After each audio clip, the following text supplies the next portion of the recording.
Hello বেশ, আসসালামু আলাইকুম রহমতুল্লাহি বারাকাতু। কেমন আছেন সবাই? আশা করি সবাই ভালো আছেন, সুস্থ আছেন, নিরাপদে আছেন। তো আপনারা যে যেখান থেকে আমার ভিডিও দেখতেছেন, দেশ বা দেশের বাইরে থেকে, আশা করি সবাই ভালো আছেন, সুস্থ আছেন, নিরাপদে আছেন। তো আপনাদের সুস্বাস্থ্য দীর্ঘায়ু কামনা করে আজকে নতুন ভিডিওটা আরম্ভ করতেছি। তো আজকে যে বিষয় নিয়ে আলোচনা করবো সেটা হচ্ছে বান। চিরনিদ্রা মরণ বান, শত্রু ঘুমের মধ্যে মারা যাবে। আপনি বানটা প্রয়োগ করে দিবেন, শত্রু ঘুমাবে, ঘুমের মধ্যে মারা যাবে। এতে করে হবে কি, সবাই ভাববে ঘুমের মধ্যে ব্রেন স্ট্রোক বা হার্ট অ্যাটাকে মারা গেছে। কেউ বলবে না যাতে ঘুমের মধ্যে বান মারা হয়েছে। বান মারা হয়েছে এটা কেউ বুঝতে পারবে না। বানের মধ্যে সব থেকে, টোটকার মধ্যে সব থেকে নিরাপদ বানই হচ্ছে নিদ্রা মরণ বান। এই নিদ্রা মরণ বানটা যখন প্রয়োগ করবেন, কোনোভাবেই কেউ ঘুণাক্ষরে টের পাবে না শত্রু কীভাবে মরেছে। আর অন্যান্য যেগুলো মরণ বান আছে, রক্তবান, এটা ওইটা, সেগুলো লাখ মুক্ত রক্ত পেরে মারা যায়। ওগুলা বুঝতে পারে যে হঠাৎ একটা সুস্থ মানুষ কেন এরকম হবে। এটা তো মানুষ বোঝা যায়, কিন্তু কার এগুলো মানুষগুলো বোঝা যায় না, ঘুমের মধ্যে মারা যায়। সব থেকে নিরাপদ। তো অনেক ভাই ও বোন বন্ধুরা আছেন যারা শত্রু জ্বালা অতিষ্ঠ হয়ে গেছেন, শত্রু বিভিন্নভাবে জ্বালাতন করতেছে, অপমানবরদস্ত করতেছে, শান্তিতে থাকতে দিচ্ছে না। বিভিন্নভাবে আপনি প্রশ্নবিদ্ধ হচ্ছেন, বাসা থেকে বেরোতে পারছেন না, কাউকে মুখ দেখাতে পারছেন না। অনেক সমস্যা কিন্তু হয়ে যায়। শত্রু প্রাণঘাতী হয়, সাধারণ হয়। আর শত্রুর আপনার পরিচিত জন হতে পারে, বাড়ির পাশেরও হতে পারে, নিজের বাড়িরও হতে পারে, বা বন্ধু বান্ধব থেকে শুরু করে বিভিন্নভাবে হতে পারে। তো ভাই, একটা জিনিস মাথায় রাখবেন, শত্রু প্রাণঘাতী শত্রুই যখন হবে তখন আপনি বানটা প্রয়োগ করবেন।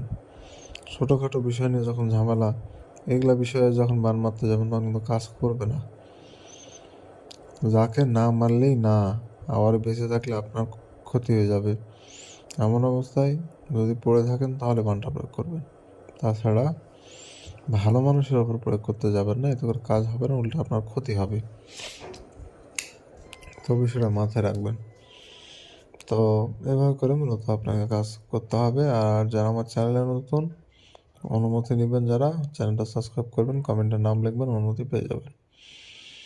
চ্যানেলটা সাবস্ক্রাইব করে পাশে থাকা বেল আইকনে ক্লিক দিয়ে অন্য নোটিফিকেশন অন করবেন, এতে করে পরবর্তী সব নতুন নতুন ভিডিওগুলো দেখতে পারবেন সবার আগে। তো এই নিজের মরণ বানটি মারতে গেলে আপনাকে একটা সাদা কাগজ নিতে হবে। কাগজের উপরে লাল কালি দিয়ে সম্পূর্ণ নকশা আপনাকে লিখতে হবে। সাদা কাগজের উপরে লাল কালি দিয়ে সম্পূর্ণ নকশা আপনাকে লিখে ফেলতে হবে। তো বন্ধুগণ, যখন নকশা লিখবেন আশেপাশে কেউ যেন না থাকে।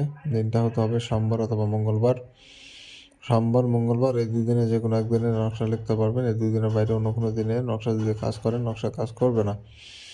অবশ্যই এই দুই দিনের মধ্যে যে কোনো একদিন সীমাবদ্ধ রেখে আপনাকে মূলত কাজটি করতে হবে। যখন নকশা লিখবেন আশেপাশে কেউ যেন না থাকে, নিরিবিলি জায়গায় বসে, ফাঁকা জায়গায় বসে নকশা লিখবেন। ফাঁকা জায়গা, ফাঁকা রুমে বসে নকশা লিখতে পারবেন। নকশা লেখা অবস্থায় কারোর সাথে কোনো রকম কথাবার্তা বলা যাবে না। আপনি নিজে পাক পবিত্র থাকবেন, যে জায়গায় বসে নকশা লিখবেন জায়গাটা যেন পাক পবিত্র থাকে, বিষয়টা লক্ষ্য রাখবেন। আর একটা স্কেল নেবেন, স্কেল নিয়ে দাগ টেনে সুন্দর করে নকশা অঙ্কন করবেন। কোনো রকম তাড়া পাখা বা 19-20 করা যাবে না। যেভাবে আছে ওইভাবে আপনাকে হুবহু ঠিক একইভাবে নকশাটা লিখে ফেলতে হবে। তো বন্ধুগণ, নকশা লেখা হয়ে গেলে নকশার নিচে আপনাকে নাম দিতে হবে। প্রথমে দেবেন শত্রুর নাম, তার নিচে তার পিতার নাম। শত্রুর নাম এবং পিতার নাম নকশার নিচে দিয়ে দেবেন। নামগুলো বাংলাতে, আরবিতে যে ভাষায় ভালো বলেন সে ভাষায় দেবেন, কিন্তু পুরো নাম দিবেন। মোহাম্মদ থেকে শুরু করে পদবী সহ পুরো নামটা দিয়ে দেবেন। পুরো নাম না দিলে কাজ হবে না। ডাক নাম দিবেন, হবে না, পুরো নাম দিতে হবে তার। তো এভাবে করে মূলত আপনাকে নকশা কমপ্লিট করতে হবে। নকশা কমপ্লিট হয়ে গেলে সূরা নাস একবার করে নকশার উপর ফু দেবেন, তাহলে নকশাটা জাগ্রত হয়ে যাবে। নকশা জাগ্রত হয়ে গেলে নকশাটা আপনাকে আগুনে পোড়ায় ফেলতে হবে। নকশাটার সাথে সাথে আগুনে পোড়ায় ফেলবেন, আর কিছু করতে হবে না। মাত্র 24 ঘন্টার মধ্যে কাকে ধরে পেয়ে যাবেন। তো এটা খুবই খতরনাক ও ভয়ানক একটি মরণবান। সাবধানতা অবলম্বন করে মূলত নকশা অঙ্কন করবেন। আর বেশি কথা বলবো না, অনুমতি ব্যতীত কাজ হয় না, আপনারা জানেন। অনুমতি নিতে গেলে আমার 2টা শর্ত পালন করতে হয়। 1 নম্বর শর্ত হচ্ছে চ্যানেলটা সাবস্ক্রাইব করতে হবে। 2 নম্বর শর্ত হচ্ছে কমেন্টে নিজের নাম লিখে দিয়ে যেতে হবে। কারণ আপনার নাম না জানলে অনুমতি কীভাবে দিব? নাম জানা অবশ্যই জরুরি। তো আমার সাথে যোগাযোগ করতে চাইলে স্ক্রিনে দেওয়া নম্বরে ইমোতে এসে যোগাযোগ করবেন। এটা ইমো নম্বর, ফোনে কল দেবেন না, ইমোতে যোগাযোগ করবেন। নাম্বার সেভ করে ইমোতে যোগাযোগ করবেন। তো ভালো থাকেন, সুস্থ থাকেন, দেখা হচ্ছে পরবর্তী কোনো এক নতুন ভিডিওতে। আল্লাহ হাফেজ।